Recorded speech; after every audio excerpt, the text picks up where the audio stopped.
Hello friends, मैं आकांक्षा GK with आकांक्षा में आपका स्वागत करती हूँ। फ्रेंड्स, आज हम ये एक न्यूज़ के बारे में पढ़ते हैं। आज जो है 28 अप्रैल को सुनवाई होना था कोर्ट में ओबीसी आरक्षण के लिए। जो 27% आरक्षण का जो मुद्दा है वो आज कोर्ट में उसके बारे में डिस्कशन होना था। तो ये तो बहुत पहले डेट दे दी थी, जब हमारे ना तो कोरोना का मामले थे हमारे देश में और ना ही हमारी सरकार चेंज हुई थी।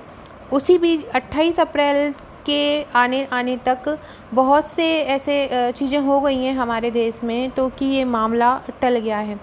लेकिन ऐसा नहीं है कि जबलपुर में केस मिले हैं तो कोर्ट पूरी तरह से बंद है।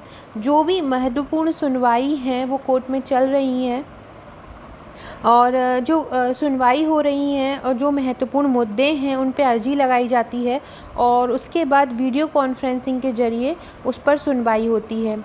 तो आज जो है 28 अप्रैल को सुनवाई होनी थी, लेकिन किसी ने वहाँ पे कोई अर्जी नहीं लगाई और ना ही इस केस को इतना इम्पोर्टेंट समझा कि इस पे हमको अर्जी अभी लगाना चाहिए थी। और इसका फैसला अभी 28 अप्रैल को सुनवाई थी तो 28 अप्रैल को होना था।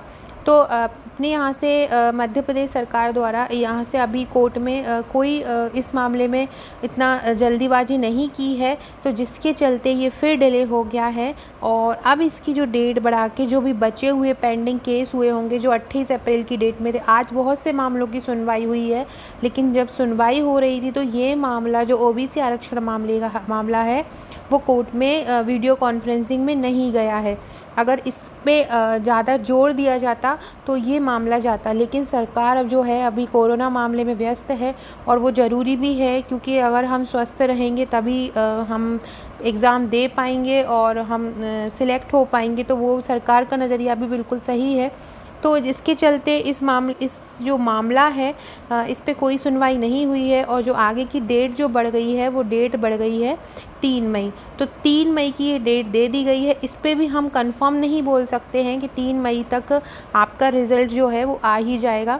एक नई दुनिया पेपर का एक न्यूज़ आया है, इसको हम बाद में पढ़ते हैं फिर, कि एक न्यायिक कर्मचारी कोरोना संक्रमित पाए जाने के बाद हाई कोर्ट में वीडियो कॉन्फ्रेंसिंग से सुनवाई पर फिलहाल 3 मई तक रोक लगा दी है।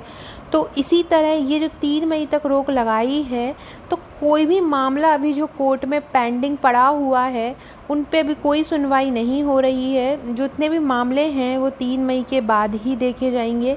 और इसमें क्या है कि वीडियो कॉन्फ्रेंसिंग से बहुत सारी चीज़ें सुनवाई होनी थी। इस प्रकार से यहाँ पे दिया गया है जो अर्जेंट मामले थे उनकी वीडियो कॉन्फ्रेंसिंग के ज़रिए सुनवाई की जा रही थी, लेकिन जो ओबीसी वाला जो मामला है वो अर्जेंट मामले के तौर पे नहीं लिया गया है। और जैसा कि मैं पहले ही बता चुकी हूँ कि ये मामला कोई हमारे स्वास्थ्य से बढ़कर या हमारे जीवन से बढ़कर नहीं है। और इसकी सुनवाई भी अब जैसे ही सरकार थोड़ा सा फ्री होती है, सरकार सख्त में आती है, तो इस मामले की सुनवाई भी जल्द से जल्द होगी। और कोर्ट ने अभी कोई ऐसी पर्टिकुलर डेट नहीं दी है कि इस डेट पे ही सुनवाई करेंगे, लेकिन जो भी केस पेंडिंग हैं उन केस की डेट जो है वो आगे बढ़ जाएगी और 3 के बाद ही आपका रिज़ल्ट का होगा। लेकिन अगर आपका जिस दिन भी आपकी सुनवाई होती है 27 पे या 40% पे, अगर आपके वो हो जाता है फाइनल, तो आपका 2 से 3 दिन में जो है रिज़ल्ट आ जाएगा। और आपका अब मेंस होने के जो चांसेस हैं वो अगस्त और सितंबर में हैं। और बहुत से लोगों का कहना है कि एमपीपीएससी जो 2020 होना है वो नहीं होगी, तो ऐसा नहीं है। अगर कैलेंडर में आ गया है 2020 तो ज़रूर होगी, लेकिन हाँ नवंबर दिसंबर तक जो है प्रीलिम्स का एग्ज़ाम इसका जा सकता है। तो अभी हमारा लोगों का सबका कर्तव्य है कि हम सब लोग एक साथ मिलकर कोरोना से लड़ाई लड़ें और उससे आगे आएँ, क्योंकि अगर हम स्वस्थ रहेंगे तो हमारा प्रदेश स्वस्थ रहेगा और हमारा देश स्वस्थ रहेगा। ये लाइन आप लोगों के लिए मैंने लिखी है, कंफर्ट जोन से बाहर निकलिए। आप तभी आगे बढ़ सकते हैं जब आप कुछ नया आजमाने को तैयार हैं।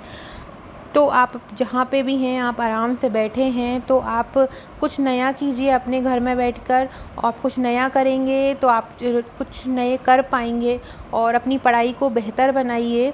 और आप मेंस लिखते रहिए फ्रेंड्स। ये मेरे नोट्स हैं और ये ग्रुप हैं, ये आपके पास eco, ethics, Hindi, modern, ancient, geo, chemistry, science, technology, ये मेंस के ग्रुप हैं। ये मेंस में जितने पेपर होते हैं ये उनके ग्रुप्स हैं। जो नोट्स आप परचेज़ करते हैं उसके लिए मैंने ये ग्रुप बनाया है, तो आप ये नोट्स ले सकते हैं और ये ग्रुप में ऐड हो सकते हैं।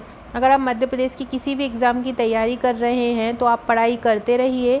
जैसे ही आपका ये सभी चीज़ों से आप निपटेंगे, आपकी बहुत सारी वैकेंसीज़ आनी है। बहुत सारे विभाग खाली पड़े हैं जिनमें 1 से 1.5 साल से कोई वैकेंसी नहीं आई है। सभी विभाग खाली पड़े हैं क्योंकि जिनका एज भी 62 साल हो गई थी उनका भी रिटायरमेंट होने वाला है। तो सभी चीज़ें जो बहुत अच्छी होंगी। जैसा भी अंधेरे के बाद उजाला ज़रूर आता है, तो यही सोचिए और आप अपनी पढ़ाई अच्छे से करिए, पढ़ाई करते रहिए। और एमपी का जो जीके है वो बहुत अच्छे से तैयार कर लीजिए। अगर आप एमपीपीएससी की तैयारी कर रहे हैं तो मेंस नोट्स प्रिपेयर कर लीजिए। तो इस प्रकार से आप अपनी तैयारी अच्छी बनाइए। सो फ्रेंड्स, चैनल को सब्सक्राइब ज़रूर कीजिएगा। अगर आप मेंस देते हैं तो मेंस की वीडियो के लिए, अगर आप एमपी जीके पढ़ना चाहते हैं तो एमपी जीके के लिए, और करंट की क्लासेस भी मैं जल्दी स्टार्ट करने वाली हूँ, तो आप चैनल पे बने रहिएगा। Okay friends, thank you.